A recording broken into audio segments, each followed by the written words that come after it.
ঈমান যদি আনতে পারো আর কিছুর দরকার নাই।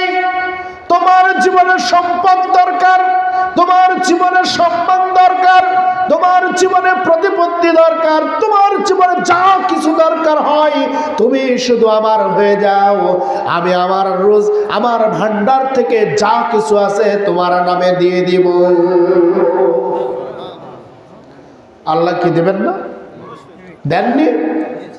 850 বছর এই ভারতবর্ষকে মুসলমানেরা শাসন করেছে। একটি হিন্দুকে কোনোভাবে অবৈধভাবে গুলি করে বা তরবারির আঘাতে মারা হয়েছে বলে কোনো ইতিহাস প্রমাণ করতে পারে না। পেরেছে?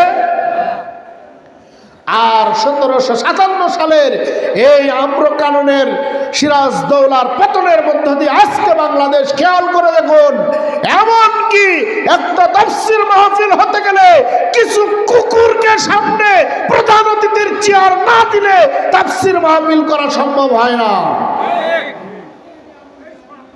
আল্লাহ রাব্বুল আলামিন বলছেন, ওয়াসিয়া কুরসিয়ুহুস সামাওয়াতি ওয়াল আরদু ওয়ালা ইয়াউদুহু হিফযুহুমা।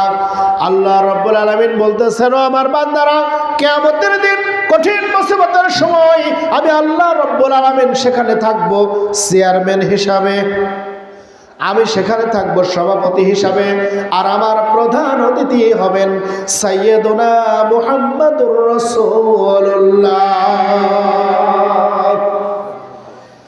তাইলে প্রধান অতিথি কারে বানাবো? যে বিড়ি খায় মুখ মুছে নাকি?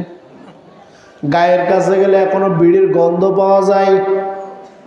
আমাদের সমাজে কিছু ইমানদার আছে, মাইন্ড করবেন না, আপনাদের এখানে হয়তো নাই, চিন্তা করে অমুককে দাওয়াত দিলে 20,000 টাকা দেবে, হ্যাঁ ওনারে প্রধান অতিথি বানান।